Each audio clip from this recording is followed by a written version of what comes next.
본 방송에서 제공하는 투자 정보는 투자 판단에 대한 조언입니다. 방송에서 제공하는 주식의 가치, 가격 상승 및 하락에 대해서는 방송사에서 보장하지 않습니다. 실시간 정보 브리핑입니다. 유럽연합이 도널드 트럼프 전 미국 대통령이 재집권할 경우를 대비해 당근과 채찍이라고 할 만한 2단계 통상 전략을 마련했습니다. 민주당 대선 후보로 사실상 확정된 카멀라 해리스 부통령의 급부상으로 미국 대선 결과가 안개 속으로 빠져들고 있지만 트럼프 전 대통령이 재집권할 경우 EU 경제에 미칠 영향이 절대적인 만큼 대책을 마련해야 한다는 판단에서입니다. 현지 시간 29일 파이낸셜 타임즈에 따르면 EU는 트럼프 전 대통령 재집권 시 벌어질 2차 무역 전쟁에 대비하기 위해 구체적인 2단계 통상 전략을 수립 중입니다.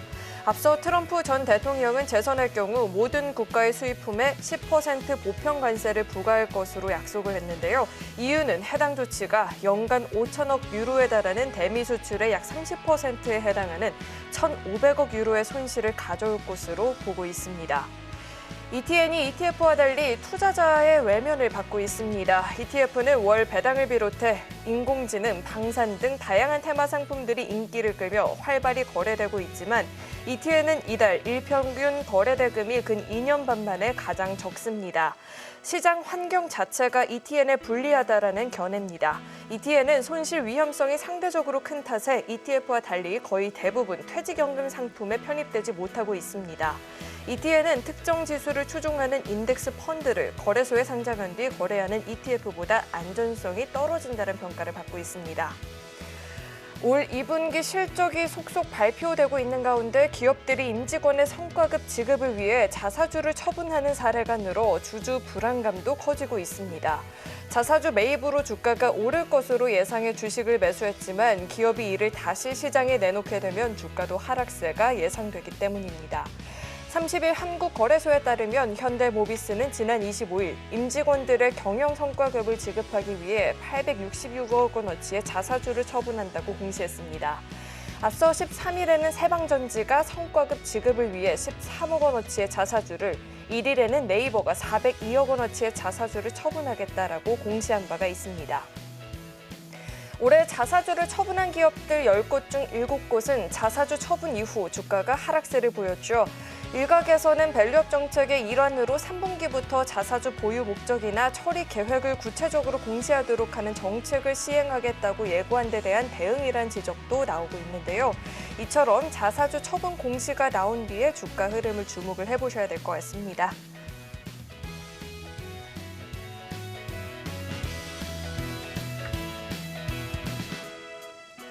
네, 시청자 여러분 안녕하세요. 주식포맨 진행의 김혜연입니다. 자, 오늘 우리 시장 굉장히 어려운 하루를 보내게 됐습니다. 아무래도 이번 주에 FOMC도 예정이 되어 있고요. 마이크로소프트나 애플 같은 빅테크 기업들의 실적 발표도 이번 주에 좀 예정이 되어 있다 보니 관망세가 짙어졌다라는 평가도 나오고 있습니다. 자, 여기에 더불어서 애플이 자체 인공지능 모델에 엔비디아가 아닌 구글의 AI 반도체 칩을 사용했다라는 이야기가 전해진 것도 우리 시장에는 영향을 미쳤다라는 분석도 나오고 있습니다. 그로 인해서 양시장 모두 쉬어가는 흐름을 보였는데요.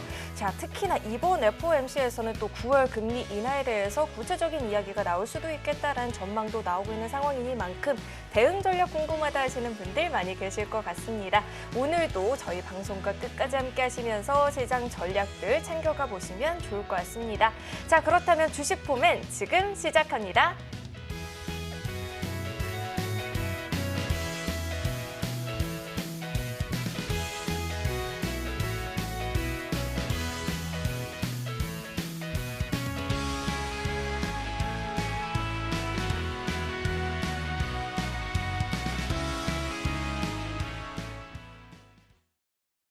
우선 오늘 함께해 주실 전문가님 바로 모셔보도록 하겠습니다. 장자방 전문가님 나와 계십니다. 어서 오세요. 안녕하세요.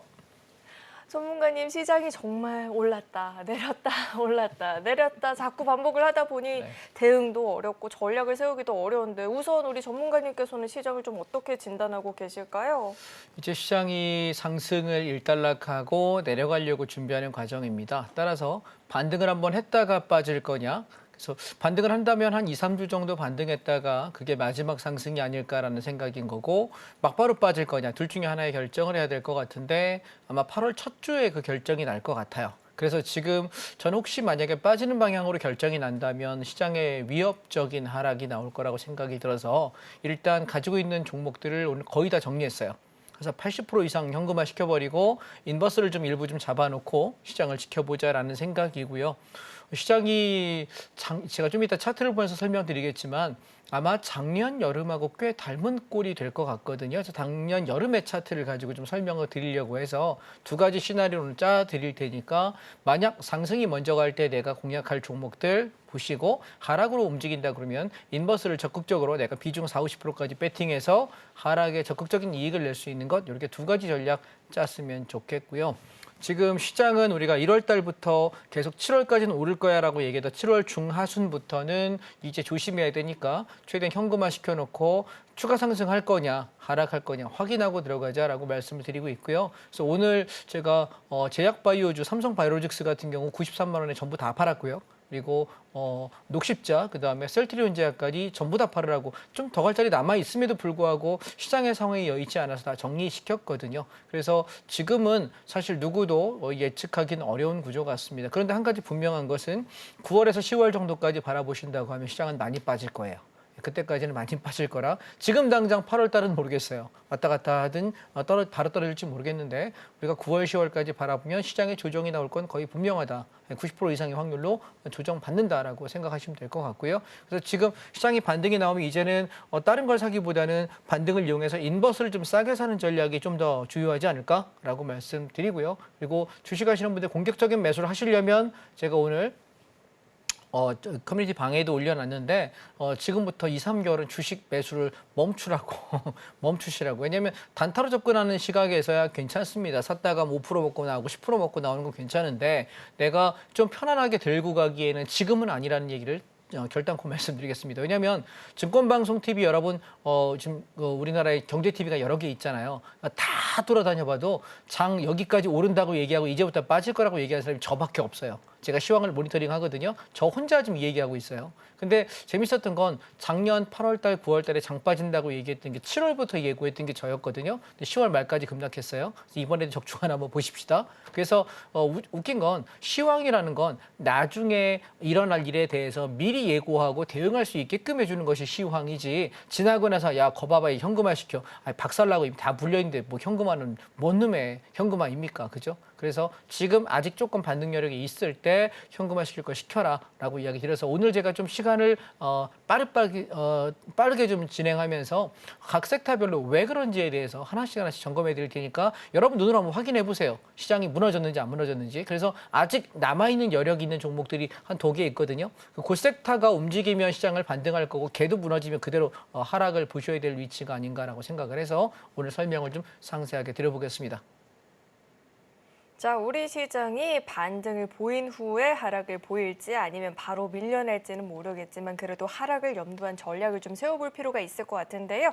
자, 시황 공부도 필요하고 시장 전략도 배워보고 싶다 하시는 분들 하단 참고하시면 이 방송 시간이 아니더라도 우리 장자방 전문가님과 시장 공부 자세하게 나눠볼 수 있으니까 하단 꼭 참고해보시면 좋을 것 같고요. 또 이번 주 토요일에는 오전 9시부터 우리 전문가님께서 온라인 무료 특강도 진행을 해주실 예정이다라고 하니까요. 주말에 또 시장 공부 탄탄하게 해보고 싶다 하시는 분들도 마찬가지로 하단 참고해 보시면 좋을 것 같습니다. 자, 그렇다면 전문가님께서 우리 시장이 아무래도 작년 7월과 많이 닮아갈 것 같다라는 이야기도 좀 짚어주셨는데요. 자, 그렇다면 섹터별 전략은 또 어떻게 보고 계실까요? 예, 그러면 하나씩 점검을 하기 전에 먼저 한 가지 안내 말씀을 빼먹어서 드리겠습니다. 이번 주 토요일 날 오전에 9시부터 12시까지 온라인 무료 특강을 진행합니다. 강의 주제는요. 첫 번째는 시장 상황에 대한 진단을 할 것이고 두 번째 각 섹터별로 전체를 살피면서 내가 공략해 볼 만한 섹터와 그리고 하지 말아야 될 자리 말씀드릴 거고요. 그리고 올 가을까지 바라볼 때 얼마나 빠질지에 관한 이야기를 드릴 거예요. 방송에서는 언급 안 할게요. 생방송 언급 안 할 거고 온라인 특강에서 얼마나 빠질지 그러면 내가 거기서 어떤 종목들 위주로 내가 포트를 구성할 거냐. 한 2, 3개월 정도 기다리면은 굉장히 싸게 살 수 있는 기회들이 오는데 앞으로 트럼프 대선이 결정 났을 때 그때 우리가 집중적으로 사야 되는 건 저는 반도체와 자동차 중에는 자동차라고 생각하고 배당주라고 생각해요. 그래서 그 종목들이 이번에 싸질 때 저는 거의 풀로 100% 현금을 하나도 남기지 않고 다 잡을 거거든요. 올 가을에. 그래서 그때 내가 공략할 만한 섹터들을 싹 다 정리해 드릴 테니까 온라인 특강 오시면 되고 아침 9시 정각에 시작해서 12시 정각에 끝날 거예요. 그래서 늦게 오시게 되면 9시부터 시작해서 가는 만큼 늦는 만큼 듣지 못해요. 보면은 꼭 늦게 오셔가지고 리바이벌 해달라고 하는 분이 있는데 없어요. 진행을 해야 될 목표의 그 분량들이 있기 때문에 늦지 않게 오셨으면 좋겠다는 거고 제가 하는 온라인 무료 특강은요. 한 달에 보통 한 번 아니면 2번 정도 진행해요. 평일에 하루 하고 토요일 날 하루 하고 이렇게 2번씩 지금 꾸준하게 몇 년째 진행을 하고 있는데 그 온라인 특강 때마다 드렸던 종목들이 지금까지 손해 안 한 종목이 단 한 종목도 없어요.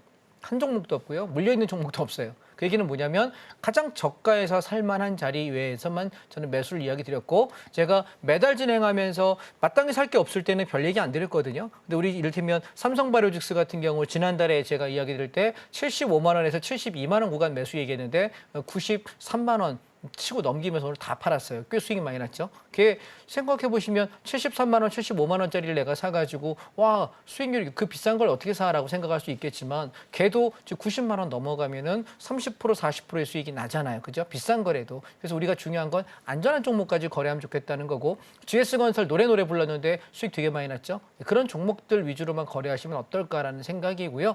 지수가 올라갈 때도 못 올라가고 떨어질 때 더 떨어지는 종목이면 일단 버리셔야 돼요.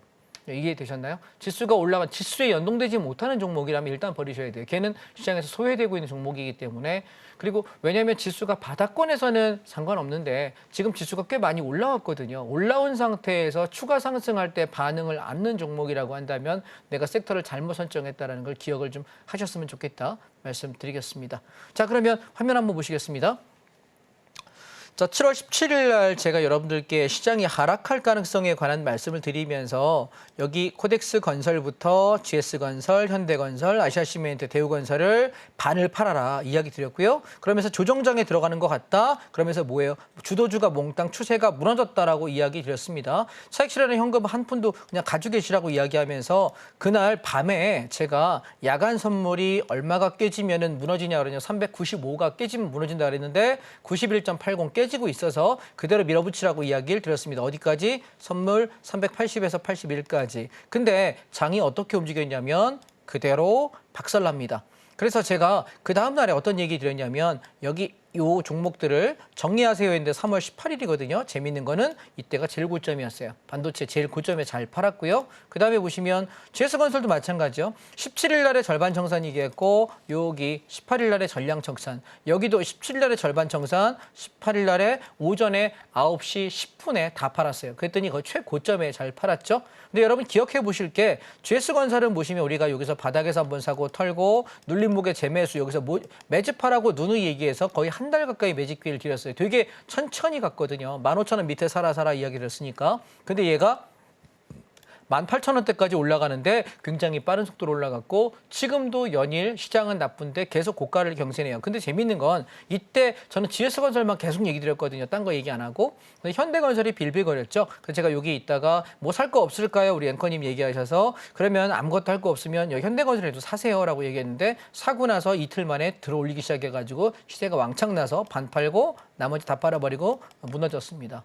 그럼 여러분 생각 한번 해보시죠. 제가 우리 앵커님 한번 여쭤볼게요. 시청자님께 제가 여쭤볼 수가 없어서 앵커님께 한번 여쭤보겠습니다. 자, 퀴즈를 한번 내보겠습니다.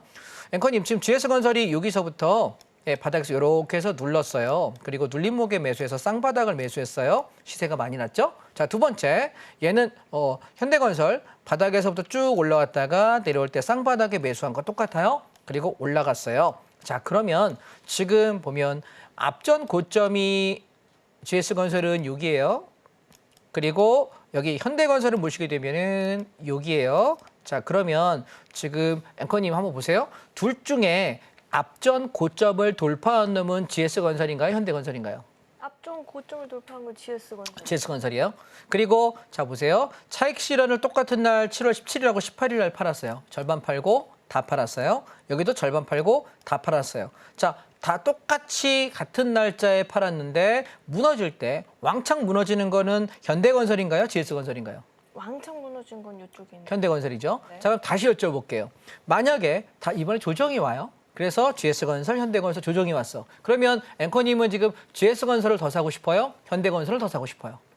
왕창 무너진 걸. 왕창 무너졌어. 내가 정말 싸게 아주 쓸어 담을 수 있어. 내 전 재산을 몰빵할 수 있어. 난 어디에 담을 거야? 난 그러면 GS건설에 알죠. GS건설? 자, 우리 여기 있어 지금 우리 PD님은 현대건설이었어. 자, PD님 주식 그렇게 하면 안 돼. PD님 그렇게 하는 거 아니야. 왜냐하면 봐봐요. 우리가 중요한 게 이렇게 제가 뒤집어서 얘기할게요. 지금 전 국민 청약을 했잖아요. 자, 이제 다시 우리 앵커님한테 여쭤볼게요. 제가 이거 앵커님한테 어디까지 얘기할지 모르겠는데, 자, 보시면 불안해하지 마요. 자, 아까 저랑 방송 중에 여기서 본인도 청약을 했대요. 안 했어요. 못했어요. 안 했어요? 네. 그래서 청약이 당첨이 되면은 어떻게 할 거냐라고 얘기했더니 성실히 살려고요. 아니, 성실히 안 산다 그랬잖아요. 핸드폰 번호 바꾸고 당장 방송국 아니, 때려치고 자기는 나가겠대. 그래서 내가 성실히 살겠습니다. 아니 10억 동탄을 하면은 10억의 차익이 난다니까 10억의 인생을 바꾸겠다고 얘기하길래 왜 그 10억에 그래요? 그거 갖고 요즘 살기 힘든데라고 얘기했어요. 근데 제가 자 봐봐요. 그럼 이게 어떤 개념이냐면 봐봐. 여기 지금 GS건설은 오늘 청약을 했던 이건 반포야. 예. 반포야 이거는 반포 아파트고 얘는 동탄 아파트야. 자, 한번 생각해 보자고. 비교 한번 해봐요. 반포는 갈 때도 천천히 가고 눌릴 때도 얼마 안 눌려. 그래서 얘는 눌렀다 가더라도 훨씬 더 상승할 여력이 커요. 시청자 여러분 이해되셨죠? 앵커님 이해되셨죠? 근데 반대로 PD님만 잘 들으면 될 것 같아요. 앵커님은 저거 얘기했으니까. 근데 갔다가 무너지는 폭이 큰 놈이 있잖아요. 우리가 아파트를 사더라도 서울이냐 지방이냐의 차이가 뭐냐면 서울은 하방 경직성이 좋아요. 내려가도 조정폭이 이렇게 크지 않은데 지방은 반토막 날 때 서울은 10% 20%밖에 조정 안 나거든요. 그러면 우리 뭐 사야 될까요? 서울 사야 돼요. 이해되시겠어요? 그러니까 종목을 살 때도 우리가 생각하셔야 되는 게 얘가 올라갈 때는 앞전 고점을 돌파하면서 갈 수 있는 상승 탄력이 여긴데 돌파하는 상승 탄력도 좋은 종목이고 그리고 조정이 똑같이 나왔는데 얘는 3일 동안 고점에 놀고 있지. 여러분 반포 아파트가 이러거든요. 조정 나와봐야지 얼마 안 나와. 그리고 올라갈 때는 엄청 올라가. 이런 개념이에요. 근데 주식도 마찬가지로 올라갈 때는 앞전 고점을 돌파도 못했는데 불구하고 내려갈 때는 와장창 빠진다? 그러면 얘는 만약에 내가 서울하고 동탄하고 두 개를 비교한다고 들면 당연히 서울을 사야 되겠죠. 우리가 여러분 주식을 사실 때 제가 좀 안타까운 게 있어요. 이런 종목 상담들을 저는 많이 하잖아요. 직업상 많이 하니까. 근데 이런 분들이 계세요. 나는 주식을 시작한 지가 3년 됐는데 대한민국에서 주도주는 자동차랑 반도체거든요. 근데 자동차와 반도체주는 한 번도 산 적도 없고 거래할 생각도 없고 가져본 적도 없는 거예요. 3년 동안. 근데 뭘 사시냐면 그냥 중소형 종목이 있잖아요. 그래서 제가 안타까워서 여쭤봤어. 특정 종목을 이야기하기 좀 뭐한데 아이들 관련주예요. 유아 관련주인데 그거를 3개를 그런 종목만 3개만 사가지고 3년간 물려가지고 가만히 들고 있는 거예요. 제가 그 아주머니께 안타까워서 왜 그렇게 하셨어요? 라고 했더니 경제TV를 보다가 누가 이게 너무너무 앞으로 전망이 좋다고 얘기했다고 하길래 제가 그 얘기했죠. 출산율 떨어지고 있는데 아이들 관련된 물품 종목이 좋아봐야 얼마나 좋을까요? 그러면 우리가 성장할 수 있고 앞으로 계속 좋고 주도주라고 볼 수 있는 건 물리더라도 거기 물려야 된다. 그래서 주식하시는 분들이 자동차와 반도체주가 없는 사람은 주식할 자격이 없다라고 생각해요. 저는 무슨 얘기인지 아시겠어요? 내 포트에 주식과 자동차와 반도체에 관련된 주식이 이게 주력 포트로 최소한 절반이 있어야 되고 그 나머지가 건설이기도 하고 조선이기도 하고 뭐 내가 운송이기도 하고 이래야지 주력 종목이 내가 없는 상태에서 딴 걸 건드시면 안 돼요. 이해되셨죠? 그래서 우리가 주력 종목을 다 팔고 현금화시킨 상태에서 이 건설주가 조정이 나왔기 때문에 그래서 여기다 비중을 한 30-40% 채워도 됩니다라고 이야기했던 거지. 내가 주력을 갖고 갈 때 제가 반도체 자동차 한창 올라가는 1, 2, 3월 달에는 건설주는 얘기도 안 했어요.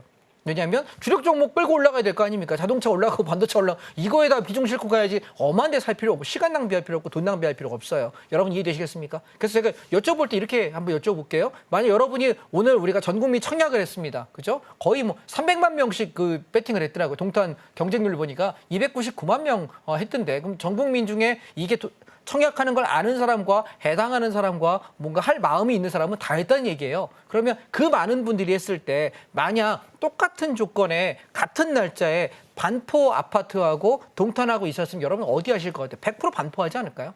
어차피 당첨 안 될 거 알잖아요, 우리. 그죠? 어차피 안 될 거 알기 때문에 그거 뭘 못 먹어도 고지. 10억 먹는 거 할래? 20억 먹는 거 할래? 당연히 20억 베팅 해야지. 어차피 안 되면은 어차피 땡빚을 낼 거 아닙니까? 그래서 생각해 보면 그래서 제가 하고 싶은 얘기는 투자를 할 때는 여러분 내가 기대 수익이 높은 것 그리고 중요한 건 올라갔다 빠질 때 하방 경직이 좋은 것을 선택하셔야 돼요. 이해하셨죠? 무슨 얘기인지. 그래서 차트를 가만히 보실 때 이 GS건설하고 현대건설 차트 잊지 마세요. 여러분이 한번 여러분 HDX 가지고 한번 펼쳐보시게 되면은 올라갈 때 잘 가고 내려올 때 적게 눌리고 다시 올라갈 때 잘 가고 내려올 때 적게 눌리면서 눌림폭이 적은 것들을 건드셔야 돼요. 눌림폭이 커지잖아. 조정이 크다는 얘기는 얘는 언젠가 하락장이 만났을 때 완전히 박살나게 빠질 수 있는 차트예요. 그래서 조정이 적게 나오는 종목이 좋은 것이고 남들 지수가 빠져도 짱짱하게 버텨주는 종목들이 향후에 오를 때도 상당히 좋다. 제가 계속 건설사가 GS건설, 현대건설 얘기할 때 제가 계속 GS만 얘기했던 이유가 제가 순살자이라 그래서 맨날 이거 오명이 있다라고 얘기를 많이 했잖아요. 굉장히 이건 모럴 해저드가 심하다. 그럼에도 불구하고 GS자이의 시공 능력과 가지고 있는 현금 보유량의 규모가 정말 탄탄한 회사예요. 그래서 우리가 아파트가 철근 빼먹어가지고 잘못 진 거예요. 정말 지탄받을 일이죠. 그런데 우리가 주식을 투자하는 입장에서 바라볼 때는 현대건설보다 GS건설이 훨씬 더 수익률이 좋고 안전빵이다라고 이야기를 드리고 싶은 거예요. 이해되셨나요? 그래서 내가 만약에 투자할 때 나 GS건설 투자할래? 그럼 난 여기다 비중 30% 실게. 현대건설은 15%만 실게. 이게 맞는 얘기예요. 반대로 현대건설에 많이 실는 사람은 차트 볼 줄 모르는 거고 비중을 정할 줄 모른다라는 걸 여러분 기억하셔야 되지 않을까 말씀을 좀 드리고 싶고요. 자, 그다음 보겠습니다. 17일 날에 제가 인버스를 배팅하면서 여러분께 인버스 252670 종목을 얼마에 사라 그랬냐면 1780원에서 1820원에 매수하세요라고 이야기 드리면서 2000원쯤까지 바라보세요라고 이야기 드렸거든요. 근데 쭉 치고 올라와서 여기 2000원 노크에서 2010원, 20원까지. 그래서 차익 실현 한번 했습니다. 그러면서 동시에 제가 금요일이었죠. 26일 날에 뭐라고 이야기했냐면 시장 이제 이 정도면은 단기 반등이 나올 수 있는 것 같아서 정리하면 좋겠어요라고 이야기 드렸고요. 제가 보시면 시장의 반등력이 보이면 보유 중인 하방에 대해서 몽땅 청산하겠다. 이게 언제냐면 26일 날 금요일이에요. 아침에 8시 42분이죠. 제가 장 출발 전에 말씀드렸고요. 53분에 여러분 제가 시황글 올리는 곳에다가 뭐라고 올려놨냐면 9시 땡 하면 하방 포지션으로 보유했던 선물 인버스 252670을 2,000원 이상에서 80% 혹은 전량 차익 실현 끝내버리세요 라고 이야기 드립니다. 자, 우리 선물 시장은 8시 45분에 열려요. 그런데 주식시장은 9시에 열리잖아요. 선물 흐름을 아침에 딱 8시 45분 땡 하고 보니까 이거 반등하겠다. 여기까지 왔으면 이제 시장이 되반등 한번 하겠다라고 판단해서 미리 말씀을 53분에 드렸기 때문에 문자 받고 여러분이 9시 땡 하자마자 시초가에 다 던지라고 이야기한 이 얘기를 충분하게 볼 수 있을 것 같고 동시에 뭐 했냐면 시초가에 이 인버스를 다 던져버리고 코덱스 레버리지 단타 치겠다고. 저는 한 3, 4일 정도 반등할 줄 알았거든요. 근데 1박 2일에 왕창 올라가더라고요. 그래서 어저께 털어버리고 끝났는데 보시면 그래서 갈아타고 시장 단기 반등하고 있다. 10시 43분에. 이 정도면 만족드리는 시황이겠습니까? 라고 제가 말씀을 드렸고요. 그래서 이날 매매 뭐라 그랬어요? 인버스 매수한 거 금요일 날 종가의 80% 이상 혹은 다 팔아버려라. 반등 이야기했고 그다음에 반등은 뭘로 간다? 레버리지와 반도체로 단타 한 번 해본다. 1박 2일 만에 제법 반등 나오면서 반도체랑 자동차는 3% 이상의 수익을 냈고요. 그리고 우리가 레버리지 같은 경우도 한 4% 정도 단타 수익을 낸 것 같습니다. 저는 여러분께 이렇게 말씀드리고 싶습니다.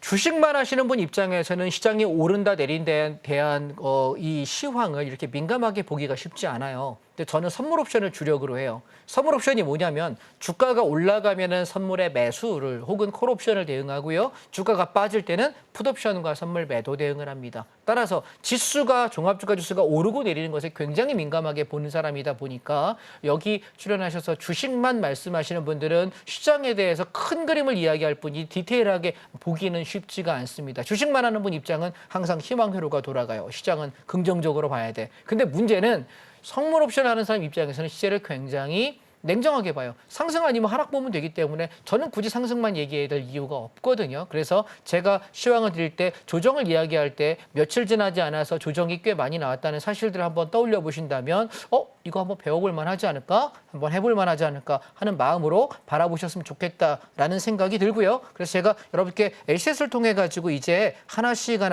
살펴보면서 시장이 어떤 부분에서 내가 놓치지 말아야 되는지 우리 한번 살펴보는 시간 가지시면 어떨까 싶습니다. 자, 이제 종목들을 하나씩 여러분과 살피면서 보도록 할게요. 자, 먼저 보시면 코덱스 레버리지라고 하는 종목입니다. 얘는 지수가 올라갈 때 수익을 낼 수 있는 상품인데요. 지금 코덱스 레버리지 차트를 놓고 보시게 되면 장이 우리가 여기서 빠진다라고 이야기하고 나서부터 왕창 빠졌어요. 그리고 반등을 살짝 시도하는데 자, 보시면 이렇게 수렴 형식이 만들어져요. 그래서 얘는 지금 한 2, 3일, 3, 4일 정도 안쪽에 수렴 이후에 한번 들어 올렸다가 쌍봉으로 죽일 거냐. 이게 첫 번째 시나리오가 될 거고요. 2, 3일 정도 등락을 하다가 그대로 밀어버려서 이 밑에 자리까지 하단까지 붕괴시킬 거냐가 두 번째 시나리오인데 1번일지 2번일지 아직 저도 잘 모르겠어요. 그런데 분명한 것은 내가 여기서 공격적으로 상방 베팅을 하고 주식을 샀을 때 물릴 가능성이 매우 높다는 생각은 상당히 많이 들어요. 그래서 저는 지금 어떤 생각을 하냐면 2, 3일 지켜보고 시장이 반등을 하겠다 생각하면 다시 한번 상방 공략의 종목들을 말씀드릴게요. 근데 2, 3일 지켜보는 과정 안에 시장이 오늘 개파락하면서 무너졌던 모습이 있기 때문에 만약 하방으로 배팅을 한다고 그러면 저는 뭐 할 거냐면 이거 살 거예요. 자, 252670이라고 하는 인버스입니다. 선물 인버스. 얘는 252670. 이 종목이 우리가 여기서 1,780원, 1,800원에 매수해서 2,000원 찍던 날에 80% 팔은 거거든요. 그리고 조정이 슬슬 나왔어요. 근데 저는 이만큼 떨어졌다 가면 좋겠다 생각하고 시장이 단기 반등을 생각한 건데 얘가 다시 여기서 버티고 있어서 오늘 장만 가지고는 판단 못 하겠는데 재밌는 건 인버스가 2,000원을 넘기 시작하잖아요. 쭉 치고 올라가서 2,100원에서 2,300원 이 구간까지는 10%에서 17% 정도의 추가 수익을 낼 수 있는 과정이에요. 그렇게 바라본다면 지수는 조정을 바로 이어갈 거라고 생각합니다. 그래서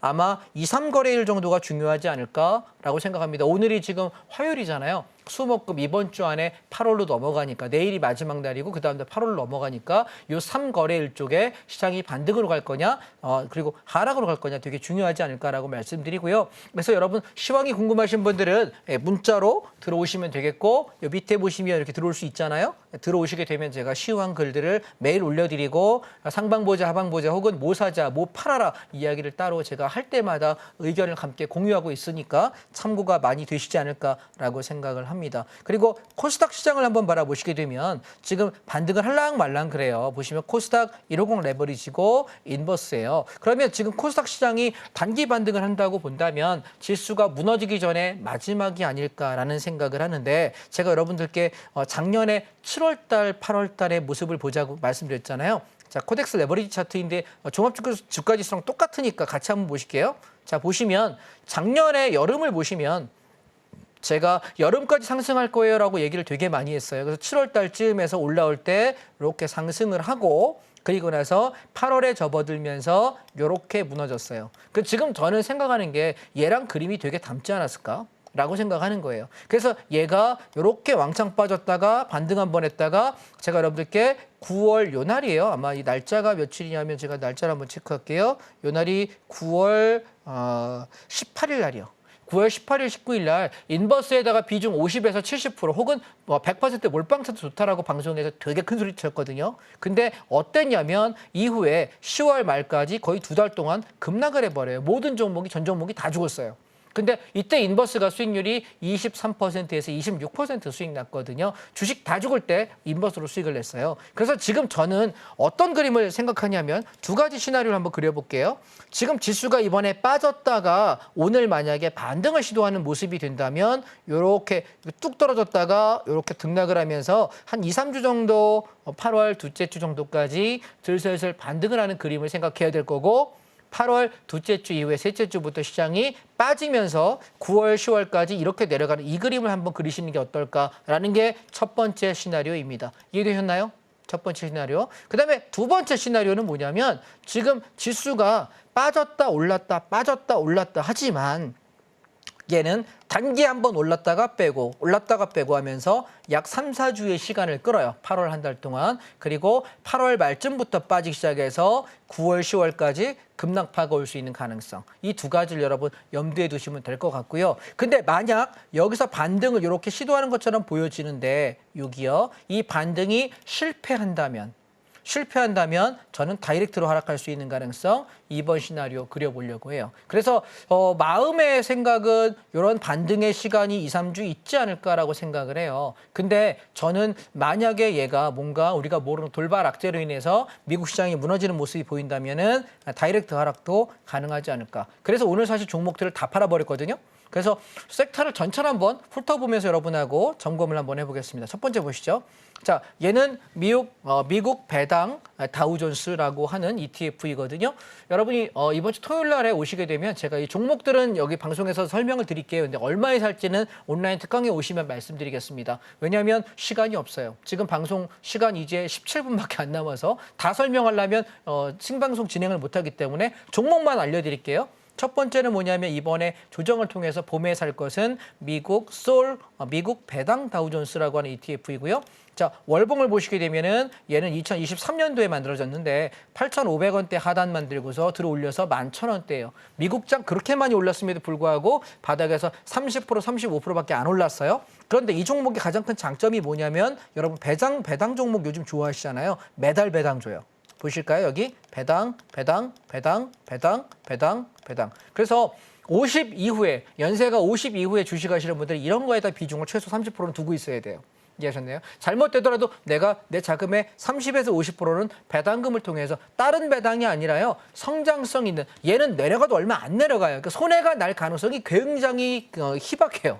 이해하셨나요? 얼마 안 내려가. 이 등락폭이 얼마 안 되기 때문에 우상향하고 있으면 꾸준하게 10%, 20%, 30%의 수익을 내기 때문에 문제가 별로 안 되고요. 떨어질 때도 조정폭이 굉장히 미미해요. 그렇기 때문에 내가 견디는 게 편해요. 그래서 이런 종목이 이번에 가을에 조정이 좀 나올 거예요. 그때 여러분 사셔가지고 매달 배당금 받아가면서 노후 준비하시는 것 좋은 선택이겠다라고 생각합니다. 왜냐하면 올 가을에 떨어지고 나서 다시 오르기 시작하면 내년도 가을까지 한 1년 동안 계속 우상향일 거예요, 시장이. 그렇기 때문에 이번 조정이 시장이 박살나는 하락이 아니라 내가 마지막으로 싸게 살 수 있는 기회다라고 생각하신다면 미국 다우존스 배당 종목 코드 446720 이 종목 꼭 관심 종목에 넣어놓으시면 좋겠다라는 거고요. 그다음에 두 번째. 미국장 중에 미국 빅테크 탑 10이라고 돼 있는데 미국 주식 중에 테크 관련 주식의 10% 최상위의 10개 종목을 가지고 거래하는데 얘도 보시면 9,500원짜리가 2019년도 최저점인데 지금 얼마 갔냐면 44,000원이에요. 바닥에서 얼마 갔죠? 400% 갔네요. 여러분 이거 되게 좋은 종목이에요. 그래서 우리가 전 세계 기술주 중에 미국에 있는 종목이 제일 좋은데 그것들이 바닥에서부터 얼마 갔냐면 쭉 3만 원까지 가니까 3배 올랐다가 반토막 나거든요. 16,000원까지. 그리고 다시 바닥에서부터 2배 올랐어요. 그럼 지금 한 번 더 내려올 자리가 있다는 거고 내려왔다가 다시 한번 올라가면 이게 마지막 고점이에요. 제 생각은 이게 내년 9월에서 11월 달이 이번 시장의 상승 사이클의 끝이라고 생각해요. 예, the end. 완전히 끝나는 거. 그러고 나면 이제 완전히 하락 추세장으로 꺾일 거예요. 내년 하반기에. 그러니까 1년 정도 상승폭 남아있는데 올 가을에 조정이 나올 때가 살 수 있는 마지막 시기라는 거 잊지 마세요. 그 종목 코드 뭐냐면 314250. 이 종목 하나 체크해 두시면 되겠고요. 언제 살지는 온라인 특강에 토요일 날 오시면 말씀드리겠다고 했습니다. 그다음에 S&P 500인데요. 우리가 S&P 미국 ETF들을 많이 사시는 이유가 뭐냐면 더 많이 오르기 때문이에요. 근데 여러분 뭐 QQQ라든가 뭐 이런 거 많이 사잖아요. 근데 내가 이런 거 사도 중요한 건 미국 종목은 내가 사서 팔고 사고가 안 돼요. 왜냐하면 내가 팔 때마다 양도소득세가 22%씩 붙어. 이해되세요? 내가 샀다가 팔았다가 오케이 22% 내나? 오케이 샀다 팔았다 22% 내나? 샀다 팔았다 22% 총괄이 아니라 사고 팔 때마다 건 바이 건이에요. 굉장히 세금 많이 내야 돼요. 그래서 우리나라 사람들이 만약에 그래서 결국 지내고 보니까 야 QQQ 샀더니 내가 100% 올랐어. 수익률 100% 더블이야. 와 좋다. 근데 이걸 들고 가는 사람에게는 좋은데요. 사고 팔고 하는 입장에서는 세금 내는 거랑 수수료랑 생각하면 그렇게 매력적인지 모르겠고 또 반대로 밤에 잠을 자기가 상승장일 때는 보면서 우와 돈 늘어나는 거에 신나서 잠 못 자고요. 하락장에는 떨어지는 것 때문에 괴로워서 머리털 쥐어뜯느라고 잠을 못 자요. 그래서 저는 그게 별로 좋은 것 같지는 않아요. 내가 미국 사는 사람이면 상관없는데 한국에 살면서 한국 사이클로 사는 사람 입장에서는 직접 투자는 별로 좋은 것 같지는 않고 그래서 저는 뭐 하냐면 얘는 우리 코스닥 시장, 우리 코스피 시장 안에 상장되어 있는 코덱스라는 건 이게 지금 증권사 이름이거든요. 그래서 요게 미국 S&P 선물 H라고 되어 있는 건 뭐냐면 환율 차익을 반영하는 ETF라는 뜻이에요. H라고 표시된 건. 그래서 우리가 미국하고 달러하고 이게 한국 원화하고의 그 환차익에 대해서 플러스 알파의 보완이 된 거라는 상품이에요. 그래서 굉장히 괜찮아요, 이 종목이. 보시면 얘도 8,600원짜리가 25,000원까지 갔으니까 그래도 한 4배, 3배 정도 갔네요. 300% 정도 났으니까. 그래서 한 번 조정이 나올 때 저는 16,000원에서 19,000원 구간에서 다시 한 번 살려고 그래요. 그러면 다시 치고 올라갈 수 있는 폭이 꽤 있지 않을까라고 말씀드리고 싶고요. 그래서 이 종목도 종목 코드 291480 여러분 기록해 놓으시면 좋겠다라는 말씀 드리고요. 그다음에 이번에 여러분께 한 가지 말씀드리고 싶은 것은 인도예요. 제가 작년에 인도 ETF를 되게 많이 얘기했었는데 올해 들어서 얘기를 잘 안 하고 있는 게 팔고 나서 들어갈 자리가 없어서요. 추격을 할 수가 없어가지고 자 인도 같은 경우는 어떻게 보셔야 되냐면 전 세계에서 인구가 가장 많은 나라예요. 중국보다 이겼죠. 22년도 통계 기준 코로나 이후에 중국이 애를 더 많이 낳았어요. 중국이라 인도가 훨씬 많이 낳고 중국이 밀렸어요. 그래서 인구가 제일 많고요. 그래서 소비 인구, 생산 인구가 제일 많은데 중국은 자금력이 많고 기술력이 인도보단 좋죠. 근데 인도는 우리나라의 1970년도에서 80년도쯤이라고 생각하시면 어떨까 싶어요. 베트남하고 인도는 그쯤이에요. 그러면 얘는 이제 개발도상국으로 성장성이 우리가 선진국이 될수록 인구는 감소하고 성장률이 매달 경제 성장률이 떨어져요. 예전에 우리나라 4%, 5%, 6%, 7%씩 성장했었거든요. 이제 안 그러잖아요. 대한민국 성장률 연평균 1.5%에서 2%대 초반밖에 못 가요. 선진국 대열에 문턱에 턱걸이하고 있단 말이에요. 근데 인도하고 베트남은 연평균 성장률이 4%에서 7%예요. 굉장히 많이 성장하죠. 그래서 이 종목이 되게 좋다는 얘기를 계속해서 코로나 이후에 드리고 있는데 얘 보시면 6,000원짜리가 얼마 왔냐면 지금 47,000원 왔어요. 그럼 몇 배 갔습니까? 8배 갔네요. 앞으로 많이 갈 건데 이제 얘는 지금 따라갈 수가 없기 때문에 말씀을 못 드리고 있는 거고 이번에 조정 나오게 되면 여러분 뭐 사야 될 것 같아요? 저는 인도에 대한 비중을 좀 많이 실었으면 좋겠다 생각합니다. 앞으로 우리가 대한민국 사회는 대한민국 주식 증시는 성장성의 한계가 분명히 명확히 있는 나라입니다. 왜냐하면 반도체와 자동차로 먹고 살았는데 반도체가 경쟁률에서 밀려요. 삼성전자, 하이닉스 밀리고 있다고. 왜? 앞으로는 연산 적용 가능한 반도체가 있어야 되는데 우리나라는 그냥 소프트웨어 기억 저장 장치의 반도체밖에 못 만들고 있어요. 그렇기 때문에 대만의 TSMC가 치고 올라갈 때 삼성전자나 하이닉스가 못 따라간단 말이에요. 물론 개발이 되면 성장하면 가능하겠지만 한계가 있고요. 그다음에 두 번째가 자동차인데 다행히도 현대차와 기아차 그룹이 잘 해주고 있어서 얘들이 계속 견인하고 있어요. 그렇기 때문에 저는 이번에 장이 주종 나올 때 자동차의 비중이 좀 더 많아야 되지 않을까. 왜냐하면 반도체는 삼성전자나 하이닉스에서 성장성이 더 좋은 것에 대한 얘기를 하면 모르겠는데 좀 더 다음 세대의 반도체를 개발해주면 달라질 거예요. 그런데 지금 구조만 가지고 영업을 한다고 한다면 도태될 수밖에 없지 않을까라고 생각을 해서 저는 한국 주식보다는 오히려 이게 글로벌 ETF가 훨씬 낫다는 생각이라 인도 ETF는 종목 코드가 236350이에요. 그래서 얘는 저는 35,000원이 깨지면 살라 그래요. 그때부터 비중을 좀 많이 실어보겠습니다. 아시겠죠? 지금 가지고 계신 분들은 이제 7, 80% 차익 실현하고 조정을 임박했다라고 보시면 어떨까 싶고요. 바닥에서 10배 정도 가면 아마 거의 고점이라고 생각이 들어서 제 생각에는 한 5, 6만 원 정도 가면은 끝이다라고 생각해요. 그래서 얘가 내려오면 45,000원 무너지면 정리하시면 좋겠다는 생각을 하고요. 가지고 계신 분들 입장에서는. 그다음에 베트남을 보세요. 베트남은 인도랑 다르게 슬슬 고점에서 이제 꺾이려고 폼을 잡죠. 그래서 이번에 꺾인다면 베트남도 좀 사야 되지 않을까라고 생각을 합니다. 그래서 올 가을에 제가 사고 싶은 건 여러분께 제일 우선순위 드리고 있는 것은 글로벌 해외 증시 ETF입니다. 한국계 최우선이 아니고요. 글로벌 증시 ETF로 내 비중을 한 5, 60%, 60% 가까이 채울 거예요. 나머지 40%만 한국장 가지고 거래할 생각이에요. 왜냐하면 이번에 조정이 어쩌면 여러분이 최근에 몇 년 사이에 내년까지 올라갈 상승폭 안에서는 마지막 싸게 살 수 있는 기회다라는 거예요. 보시면 얘가 우리가 주봉으로 보시게 되면 가다가 눌릴 때가 이때였고요. 가다가 조정 나올 때가 이때였고요. 마지막 조정 이후에 올라가면 이제 상승 사이클은 일단락될 가능성이 높습니다. 따라서 이번 사이클에 이렇게 여러분 인도와 베트남, 그다음에 미국 이 세 개의 사이클을 꼭 잡으셔야 되겠다는 생각을 말씀을 좀 드려보고 싶습니다. 이해되셨나요? 자, 그다음에 종목들을 간단하게 좀 살피고 보겠습니다. 특히나 이 부동산 리츠 인프라라고 하는 건 제가 지금 작년 1월 달부터 서울경제TV에 출연하기 시작했는데 저희가 여기 3,900원에서 4,000원대 산 게 계속 올라가고 있어요. 중간에 한번 눌렀다 가고 눌렀다 가지만 저는 얘를 얼마까지 볼 거냐면 5,200원에서 5,500원 여기까지 볼 거예요. 근데 재미있는 건 얘는 ETF지만 배당을 매달 준다는 거. 지금 몇 번 받았는지 세보니까 제가 여러분께 말씀드렸던 게 10월이거든요. 10월에 4,000원 깰 때 퍼다 마라 비중 50%까지 채워라 그랬는데 배당이 하나, 둘, 셋, 넷, 다섯, 여섯, 일곱, 여덟, 아홉, 10번 받았어요. 배당금만. 이해되실까요? 상업용 오피스를 사고 매달 임대를 받으면 그거를 주주에게 환원하는 배당금이 굉장히 좋은 ETF거든요. 그래서 여러분 이런 종목 위주로 이번 가을에 세팅을 좀 하셨으면 싶어요. 그래서 얘도 이번에 가을에 만약에 조정이 나온다면 사드리겠다. 근데 부동산 인프라가 부동산 리츠 ETF가 조정이 나올지 잘 모르겠어요. 왜 그러냐면 지금 여러분 시중에 풀린 통화의 총량을 한번 생각해 보시면 예를 들면 이런 거예요.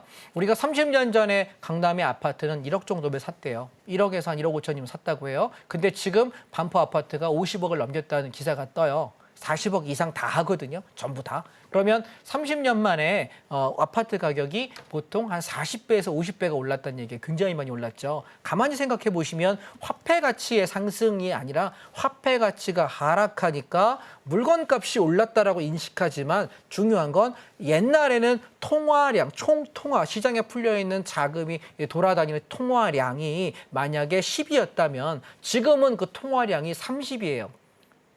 예, 3배 정도가 불었던 얘기는 우리 뭐 하는 거죠? 지수가 그러니까 물건값이 오르는 것이 아니라 돈의 값어치가 떨어지고 돈이 많이 풀려 있다는 거예요. 그러면 자산 가치의 상승은 너무 당연한 거거든요. 그래서 아마 내년까지의 상승 사이클에 조정을 한번 받을 수 있는 마지막이라는 거 여러분 기억하시고 가시면 좋겠습니다. 예. 자, 오늘도 우리 장자방 전문가님께서 숨가쁘게 이 섹터별 투자 전략에 대해서 짚어주셨는데요. 보다 구체적인 가격적인 전략은 또 이번 주 토요일에 있을 이 오전 무료 온라인 특강에서 또 들어볼 수 있다라고 하니까요. 자세한 내용 궁금하다 하시는 분들은 하단 참고해 보시면 좋을 것 같습니다. 자, 그렇다면 저희는 이어서 다음 코너 만나보겠습니다.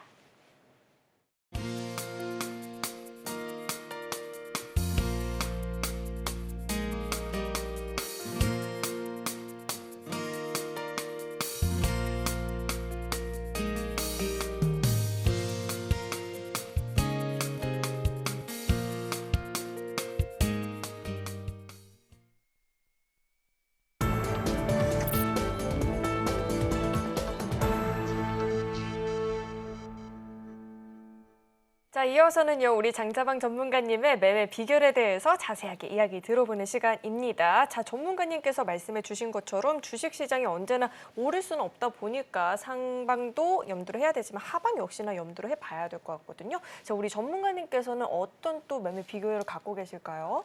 자, 저는 선물 옵션에 관한 말씀을 좀 드려보고 싶은데요. 선물 옵션이 우리가 뭐냐라고 물어보면 지수가 올라갈 때는 주식 사듯이 선물을 매수하면은 올라가는 폭만큼의 이익을 내요. 예를 들면 이런 거죠. 이게 선물 주문창인데요. 내가 올라갈 것 같아. 선물 10개씩 매수할게. 그리고 올라갈 때 이만큼 올라왔으면 다 온 것 같은데 팔고 나갈게. 주식하고 똑같아요. 그래서 지수가 올라갈 때 수익 나는 상품은 주식을 하든 선물을 하든 상관없어요. 내가 반대로 옵션 하는 사람은 콜옵션 사면 되거든요. 근데 반대로 주가가 하락할 때 주식 입장에서는 손해보는 방법밖에는 방법이 없어요. 공매도 때리지 않는 한. 근데 선물에는 공매도 대신에 선물 매도 진입이라는 게 있어요. 하방을 진입하는 방법. 야, 오늘 많이 빠질 것 같다. 나 20개 매도할게. 쭉 빠져서 오케이. 매도한 거 차익 실현 어디다 할까? 주문 여기다 넣으면은 하방에 대한 차익 실현이 끝나요. 이 얘기는 뭐냐면 지수가 여러분 최근 일주일간 많이 빠졌잖아요. 지수 빠질 때 종목들 다 초토화되는 거 보셨습니까? 그렇다면 지수가 하락이라는 게 이 하락장이라는 게 주기적으로 온다고 할 때 내가 대응할 수 없다면 주식하는 사람은 나는 내 돈을 잃어버리는 것에 대해서는 적극적인 대책이 없다라고 볼 수밖에 없어요. 그러면 제가 여러분께 한번 여쭤볼게요. 자, 7월 17일 장을 보시죠. 갭상승했다가 장이 상승할 줄 알았는데 종가 저가로 투매가 나오기도 하고요. 5월 9일 날 보시게 되면 만기 날에 시장이 하루 종일 빠지면서 왕창 박살나기도 하고요. 5월 3일 날 삼성전기는 겨우 1.31%밖에 안 빠졌는데 풋옵션이 왕창 시세가 나요. 그럼 여러분 생각 한번 해보세요.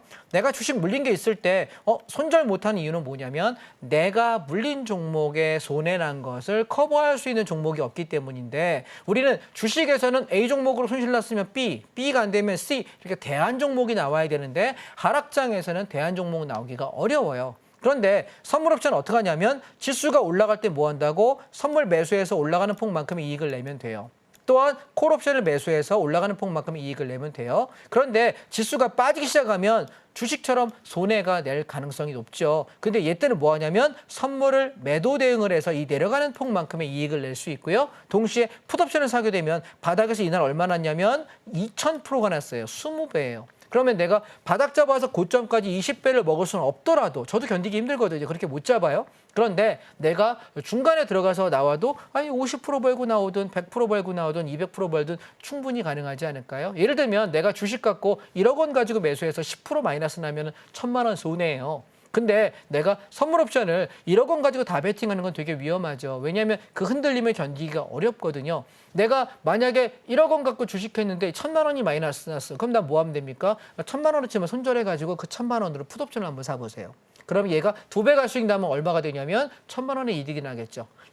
만약에 3배가 나게 되면 3000만 원의 수익을 낼 수 있거든요. 그렇게 생각해 보면 주식하는 입장에서 하방에 대한 내가 적극적인 대응을 할 수 있는 방법 굉장히 유리하지 않느냐라는 말씀이고요. 그다음에 여기 보시면 만기 날이에요, 이날. 하루 종일 빠졌는데 환율 올랐어요. 자, 보시면 이런 날 같은 경우는 내가 그럼 어떻게 대응하느냐. 주가가 장이 아침 고가부터 하루 종일 빠질 때 만약 내가 주식을 샀는데 종일 빠질 때는 빠져나올 방법도 없고 무한 물타기 해봤자 망연자실할 수밖에 없어요. 근데 이게 빠진다는 걸 어떻게 알 수 있냐. 선물 옵션이 위험하다고 인식하는 사람은 딱 하나거든요. 할 줄 몰라서 그래요.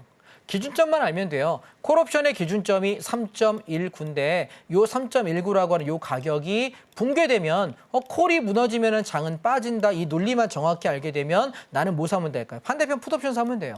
가는 방향을 사면 되는데 굳이 반대 방향 사서 물리기 때문에 선물 옵션이 위험하다고 이야기하는 건데 이날 몇 배 갔냐면 풋옵션이 10배 갔어요. 여러분 지금 제가 가을까지 한 2, 3개월 하락장이 올 거니까 조심하세요라고 이야기 드리고 있어요. 주식하시는 분들 당분간 2, 3개월 주식 안 하는 게 낫다. 그래서 한 10월쯤 다시 사시면 좋겠다라고 이야기를 미리 드리는 이유는 뭐냐면 그 기간 동안에 선물 옵션 한번 배워보세요. 제가 이번 주 토요일 날에 여러분께 선물 옵션에 대한 강의를 할 거고 온라인 특강을 할 텐데 무료 강의 통해서 제가 설명하고 싶은 건 이런 거예요. 상승장이면 내가 종목을 샀을 때 하루 종일 올라가야 상한가가 30%인데 콜옵션 사가지고 50%, 100%, 200% 수익 나는 것들을 수익 내면 훨씬 좋죠. 내 종목이 잘 못 가. 얘 버려버리고 콜옵션 사면 돼요. 근데 하락장에서는 내 종목이 너무 많이 물려서 야 손해 커지겠다. 어떡하지? 손절 못하지가 아니라 던져버리고 그 돈으로 풋옵션만 매수하셔도 수익을 전환하고도 남거든요. 근데 굳이 오랜 세월을 6개월 동안, 1년 동안, 2년 동안 물려서 고생할 이유가 없다는 거예요. 그래서 한번 배워보시란 얘기고 매매하실 필요 없어요. 한번 배워보시고 내가 괜찮겠다. 그러면 연습 매매로 모의로 한두 달 정도 훈련하고 나서 하시면 되니까 이번 주 토요일 날 9시에 오셔서 저랑 3시간 동안 온라인 특강으로 상세하게 한번 공부해 보시고 그리고 내가 해볼 만하겠다. 해보고 싶다는 마음이 드시면 그때 결정하시면 어떨까 싶습니다. 자, 시간이 다 됐네요. 전 오늘 여기까지 하겠습니다. 다음 주에 뵙겠습니다. 자, 우선은 간략하게 한 10분 정도 선물 옵션 매매에 대해서 이야기를 좀 들어봤는데요. 관심이 간다, 보다 자세한 내용을 좀 배워보고 싶다 하시는 분들은 하단에 참고하시면 이번 주 토요일에 있을 오전 이 온라인 무료 특강에 대해서도 놓치지 않고 소식 들어볼 수 있으니까요. 도움 필요하다 하시는 분들 하단 참고해 보시길 바라겠습니다. 자, 이어서는요. 오늘 방송의 핵심 내용 정리해 봤으니까요. 화면 통해서 내용 만나보시죠.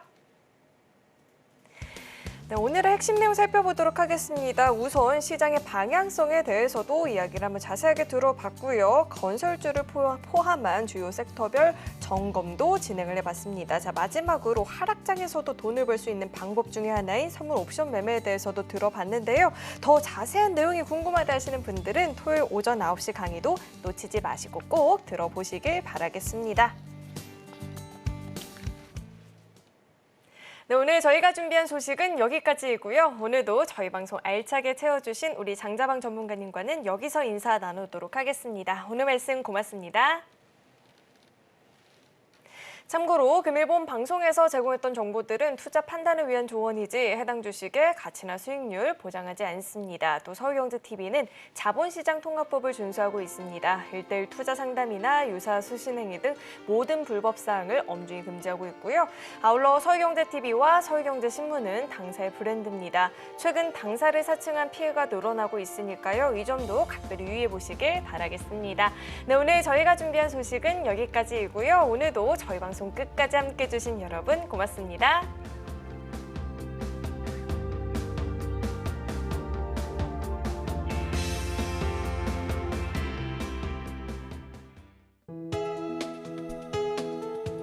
본 방송에서 제공하는 투자 정보는 투자 판단에 대한 조언입니다. 방송에서 제공하는 주식의 가치, 가격 상승 및 하락에 대해서는 방송사에서 보장하지 않습니다.